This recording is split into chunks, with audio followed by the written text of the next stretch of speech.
Yeah. Two niggas with attitude.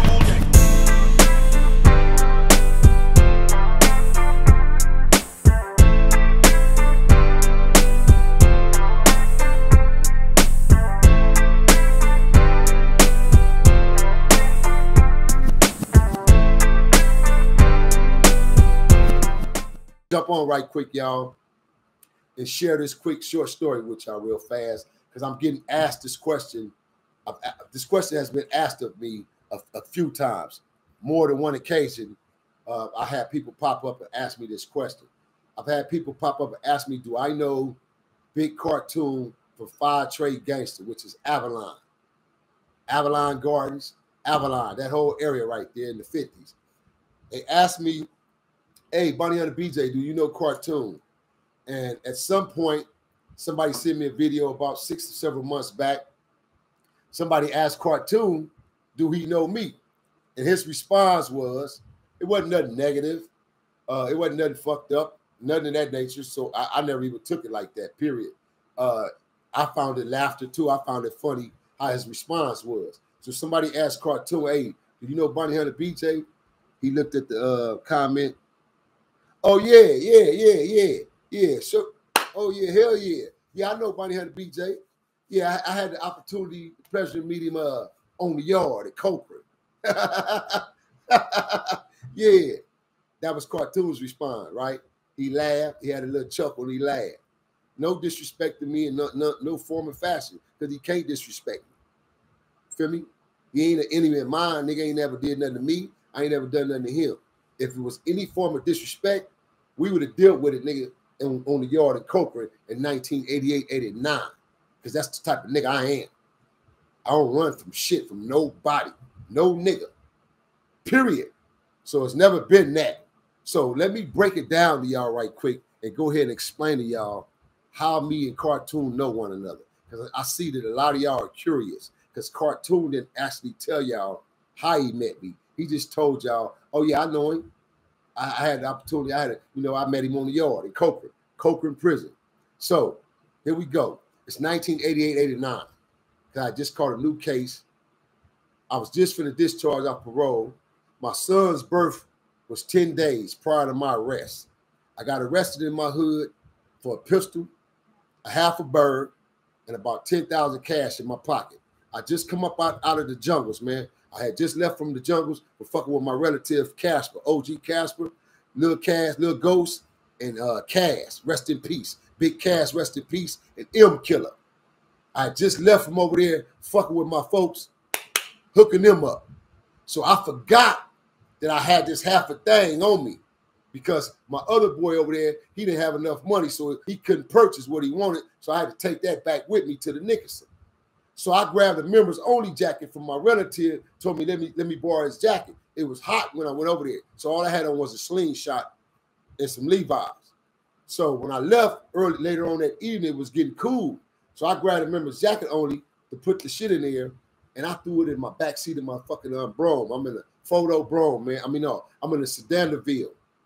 Feel me? I'm in a photo Sedan DeVille, black on burgundy, candy. So I get busted. They come to my car, pull me over, said I ran a stop sign in the projects on Antwerp. They pulled me over, and when they pulled me over, they took my little relative out the car, which was still my relative Birdman Greg, little sister. I'm in my relative Squeaky parking lot, because that's where I was taking my little cousin to drop her off at home. So when they pulled us over, she jumped out the car, stood on the sidewalk while they apprehend me and start searching me and tripping with me. So I jump out the car immediately, talking big shit while you some bitches pulling me over. Because in my mind, in 10 days, I will finally be discharged off parole. Y'all will no longer have no slingshot over me, man. You can't sling me like a slinky in and out of prison now, because I'm finna discharge and give y'all number back to y'all, which was my C number, C91059. C91059. I kept that same number for over 15 years in the system. C91059, man. I'm a C number, nigga. Goes to show you how far back I go in the game with this shit. You got A, B, and then C numbers. A numbers and B numbers was given out in the 60s and the 70s. C numbers came in the bloody 80s. So I'm a C number. C91059 is my prison number, man. Straight up. So I get apprehended, get busted. They take me down to the county jail. I go in. Immediately I hurry up, plead out, take me a quick deal, as opposed to trying to go to trial when they busted me dead bang with drugs, gun, and the money. So I copped out on a diversion, try to get a drug diversion. They say, we ain't fucking with you. You don't use drugs. You ain't got a dirty test in your system talking about you was using. How you gonna use a half a bird? How you gonna use up 18.5 ounces to be precise? You got 18.5 fully fledged ounces in your possession. And you talking about you a drug addict. So they gave me a 3-year deal. So I took the 3 years, which I knew I would only go through 18 months because I was still eligible for half-time. Because all my time I've done, I maxed out. I never got half-time. So I was still eligible for half-time. So I took my time, went to the county jail, sit in the county jail for about, I want to say approximately 2 months, 3 months at the most. I got up out of there ASAP because I told my attorney and asked the judge, can they expedite my case? And once they sentence me, can they expedite me to prison about that ragged-ass county jail? So I got expedited out of the county jail, transferred. I'm on my way. I'm on the Grey Goose, which is the prison bus. I'm on my way. When they transferred me tonight out of the county jail to prison, I go to Cochran State Penitentiary. Cochran Prison, you guys. I'm in Cochran Prison. The night I get off the bus, they came, they called out 5 names. When we all got off the bus, they called out 5 names. 2 of the names were LAMAs, Mexican Mafias. The other 3 names was me and 2 other Crips. They called out 5 names, 5 of them. So when they called out our name, bro, they escorted me, put me in shackles, gave me a whole different jumpsuit, escorted me, took me straight to Bedrock in Cochran Prison. Yeah, it's a spot called Bedrock, nigga, in the hole. SHU program, maximum security for hardened prisoners. This is what they call it, the Bedrock. But why they call it Bedrock, Cap? Because you sleeping on nothing but straight concrete. Ain't no steel beds. This is concrete with a mattress. This thing. This thing. That ain't even a mattress, man. But yeah, so I had to do it in Bedrock for about a week, waiting on classification. So finally, I went to classification. They let me out of classification, assigned me to a yard. So when they assigned me to a yard, I go over to C yard. Bam. As soon as I hit the yard, I get into it with certain individuals on that yard. I get straight into it with them. Get into a squabble with a particular individual on the yard, which was Baby Knot from Villain, rest in peace. Me and Baby Knot ended up getting down in the cell. The cat who started it, created the problem, didn't want to fight me. Couldn't fuck with me, which was Reno, rest in peace. So Reno tried to create a problem, you know, with that prison politics shit, and I'm uncut, straight up, homie. I'm a straight uncut bounty hunter. So that was a problem. So I stayed on the yard about 3 days till finally they dropped the kite on me, got me up out of there, rolled me up out of there. So they rolled me up, shot me to B yard. When I got to B yard, you feel me? We got Brims, Swans, Parus, a few bishops, homies for the bishop, Dr. Feelgood, which is my homie, my YA buddy, OG Feelgood from Non-Deuce Bishop. Who else was there from Bishop? What's my boy name from Bishop? Anywho's, and then you got the UBN Corps, which was being ran, the whole UBN Corps in Cochran B Yard was being ran by the general, OG Big Green Eyes from my hood. OG Big Green Eyes from Bounty Hunters was running the car when I got there as far as the UBNs. He was the general. So when I got to B Yard, I squatted up and I ran the blood yard, man. I ran the blood car, man, in B Yard. For the whole year I was there, I ran the B-Dog car, nigga, straight up. I put myself in position, you know what I mean? And I ran the B-Dog car in Cochran, level B yard. You feel me? So being on the yard a few weeks, and of course, my relative Hoover Sam was on the yard, regulating the yard. Yeah, my relative, my first relative, nigga. True relative, cousin, nigga. We on the yard together. So Hoover Sam running the yard, man. And so we chilling, you know, daily. I got that Czak heavy. I got a major big Czak. You feel me? So I'm regulating around this bitch. And why my shit just paused like that, man? I don't know why I just paused like that on y'all TV land. So I'm running the yard, man, and my relative Hoover Sam, he got his hands on the yard, and then Big G.I.'s. So me and Big G.I.'s are together. Me and my homeboy Big G.I.'s, we collide, we together. You know what I mean? We grew up together. We grew up knowing one another. You know what I mean? I've been knowing G.I.'s when he was a teenager, when he was a till tapper, a cold thief, a cat burglar. Nigga was a cat burglar. Him and the Tillmans. Was the coldest cat burglars around in Watts, nigga. And some of them pig meats over there out to Jordan Down. The pig meats, the Tillmans, and my homeboy Big G.I.'s, man, were some of the cold cat burglars around. When I say cat burglar, I mean them niggas would hit commercial businesses, gas stations, liquor stores, grocery stores, you name it. Tearing that ass up back in the days, man. Back in the late 70s and in the bloody 80s. So I'm on B Yard. So a bus come through one day. It's a new transporting bus with new fish on it. And as cats get off the bus and go through orientation, it's either myself or I was sending one of my other boys, one of my homies, you know what I'm saying, me, one of the lookout scouts, send him over there to orientation to find out who's coming in, so we'll see if it's any of our people. And if it's any of our people, we always greet our people when they're getting off the bus, when they go to classification, and tell them what building to try to get in, get on, and who's on the yard. And the Crips would do the same thing. The Mexicans would do the same thing for their people. The white boys do the same thing for their people. So a few of the homies get off the bus, hit the yard.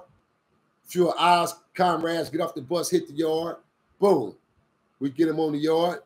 So in that process, I go to the weight pile one day, and I'm buffing on the weight pile.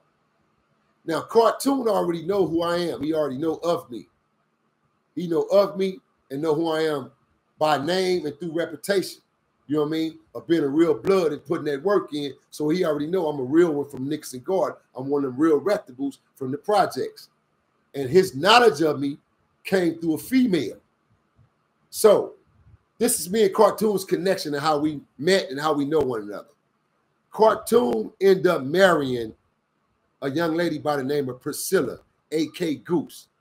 And Goose wasn't your typical black female. Goose was one of them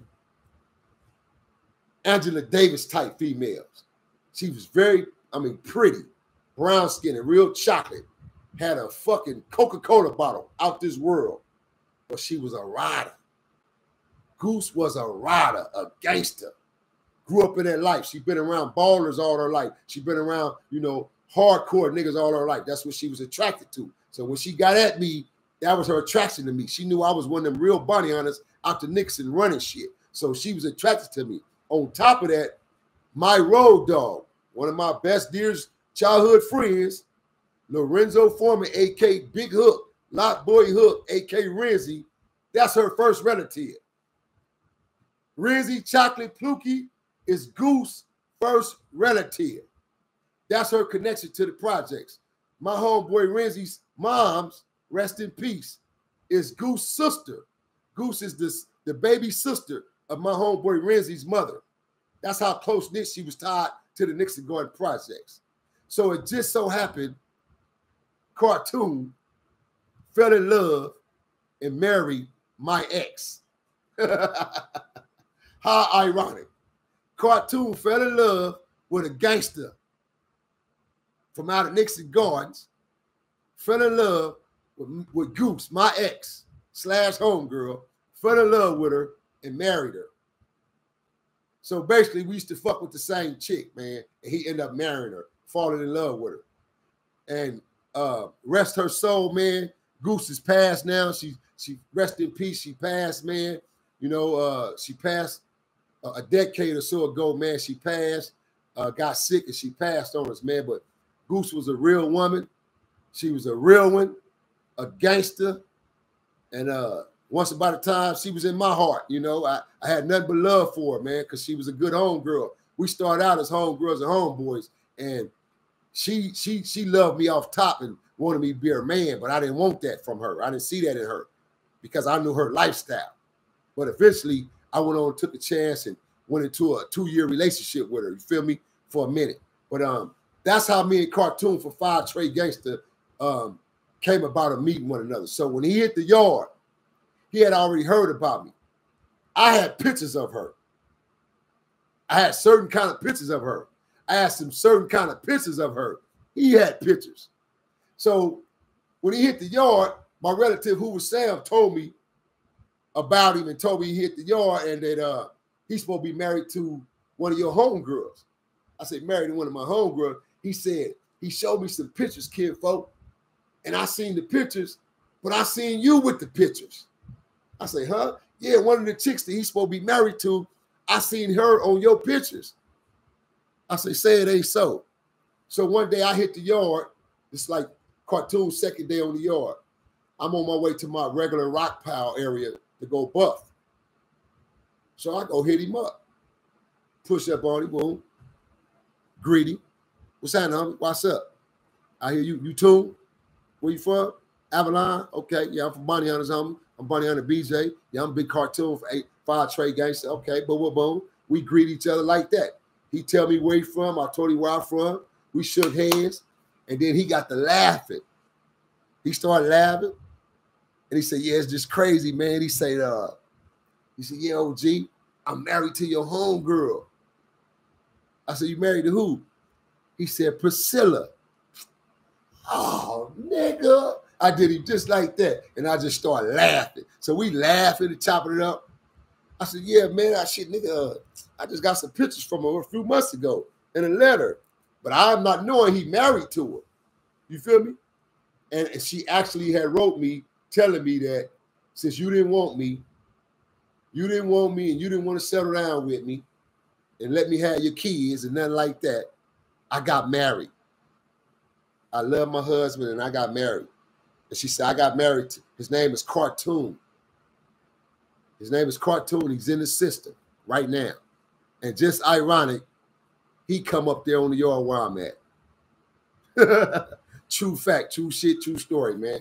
So that's how me and Big Cartoon for Avalon Gangsters met, man. We met on Cochran Yard.